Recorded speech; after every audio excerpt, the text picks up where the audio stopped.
साथियों नमस्कार, मैं सतेंद्र कुमार। दोस्तों, भारत के इतिहास की गरिमा और प्रतिष्ठा के प्रतीक के रूप में एक पूरे साल भर में कैलेंडर के भीतर कई ऐसी तारीखें आती हैं जिन्हें हम सभी भारतवासी बड़े हर्षोल्लास से भारत के नागरिक होने के नाते मनाते हैं।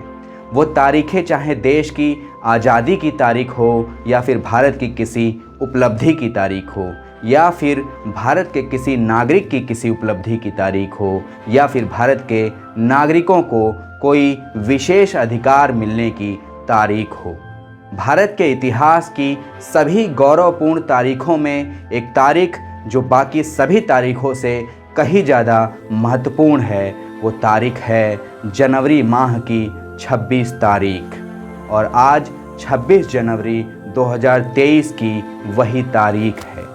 आज से 73 साल पहले 26 जनवरी 1950 के दिन ही हमारे भारत देश में विश्व का सबसे खूबसूरत संविधान लागू हुआ था और भारत सही मायने में एक संप्रभु, लोकतांत्रिक, गणतांत्रिक, प्रजातांत्रिक और अगर अंग्रेजी में कहें तो डेमोक्रेटिक देश बना था, क्योंकि संविधान ने ही भारत के सभी नागरिकों को अपनी मर्जी से अपनी सरकार चुनने की शक्ति दी और लोकतंत्र का मार्ग प्रशस्त किया। भारत के संविधान की ड्राफ्टिंग कमेटी ने, जिसके चेयरपर्सन बाबा साहब डॉक्टर भीमराव अंबेडकर थे, लगभग 3 साल कड़ी मेहनत करके 26 नवंबर 1949 के दिन भारत के संविधान को तैयार किया था। संविधान को भारत के प्रथम राष्ट्रपति डॉक्टर राजेंद्र प्रसाद को सौंपने से पहले 25 नवंबर 1949 को बाबा साहब डॉक्टर भीमराव अंबेडकर ने संविधान सभा में उस नवनिर्मित संविधान को लेकर एक अद्भुत और ऐतिहासिक भाषण दिया था। उस ऐतिहासिक भाषण को सुनकर आप संविधान के प्रति संविधान के रचनाकार बाबा साहब डॉक्टर भीमराव अंबेडकर की भावनाओं और चिंताओं को समझ सकेंगे। आज देश में 74वां गणतंत्र दिवस मनाते हुए हमारे देश की सरकारों को और भारत के हम सभी नागरिकों को बाबा साहब की उन सभी चिंताओं को गंभीरता से सुनने की और सोचने समझने की ज़रूरत है। उस दिन बाबा साहब ने अपने भाषण में क्या कहा था, क्या चिंता व्यक्त की थी, आइए सुनते हैं। संविधान चाहे कितना ही अच्छा हो, यदि उसे लागू करने वाले लोग अच्छे नहीं होंगे तो संविधान जरूर बुरा साबित होगा, और यदि लागू करने वाले लोग अच्छे होंगे तो संविधान हितकारी साबित होगा। 26 जनवरी 1950 को संविधान लागू करके यह देश सही मायने में स्वतंत्र होगा, लेकिन इसकी स्वतंत्रता का आगे क्या होगा ये वक्त बताएगा। एक समय यह देश स्वतंत्र था, फिर भारत की स्वतंत्रता खत्म हुई थी। इसका मुझे दुख है, लेकिन अपने ही लोगों के विश्वासघात से हम स्वतंत्रता खो बैठे, इसका मुझे अधिक दुख है। क्या इतिहास फिर अपने को दोहराएगा? इस विचार से मुझे देश के भविष्य की चिंता हो रही है। हमें अपने रक्त की अंतिम बूंद बहाकर भी आज़ादी की रक्षा करनी चाहिए। यदि हम लोकतंत्र की स्थापना करना चाहते हैं तो हमें अपने सामाजिक और आर्थिक उद्देश्य संवैधानिक रास्ते से ही प्राप्त करने चाहिए, हिंसात्मक मार्ग से नहीं, क्योंकि संविधान से बाहर का मार्ग केवल अराजकता की ओर ही ले जाएगा। 26 जनवरी 1950 से हम विषमताओं के जीवन में प्रवेश करने जा रहे हैं। राजनीति में हमें समानता का हक होगा, लेकिन सामाजिक व आर्थिक जीवन में विषमता यानी असमानता बनी रहेगी।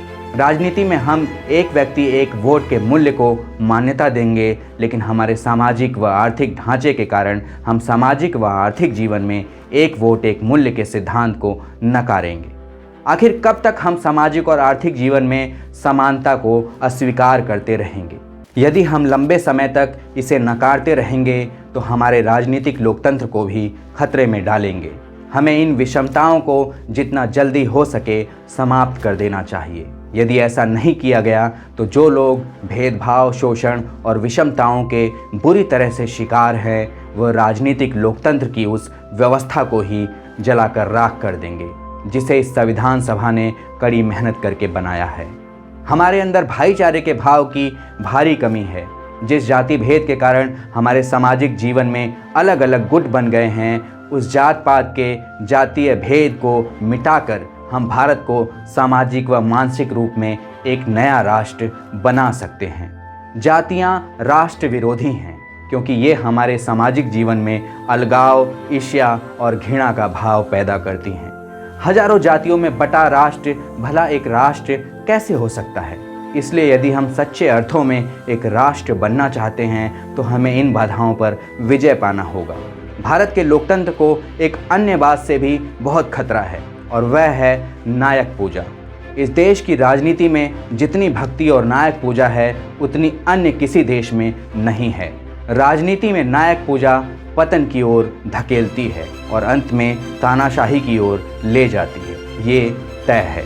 बाबा साहब के आज से 73 साल पहले दिए गए अपने इस वक्तव्य में जिस जाति धर्म के भेदभाव के ऊपर वो अपनी चिंता व्यक्त करते हैं, बड़े दुख की बात है कि वे जाति धर्म के भेदभाव आज भी हमारे समाज में जस के तस बने हुए हैं। और मौजूदा समय में हम भारतवासियों की राजनीति में नायक पूजा उस जाति धर्म के भेदभाव की खाई को दिन ब दिन और गहरा और चौड़ा कर रही है, जो कि देश के लोकतंत्र के लिए, नागरिक स्वतंत्रता, समानता और भाईचारे के लिए घातक साबित होगी। शुक्रिया। मैं हूं सत्येंद्र कुमार। आप देख रहे हैं जन निर्माण भारत।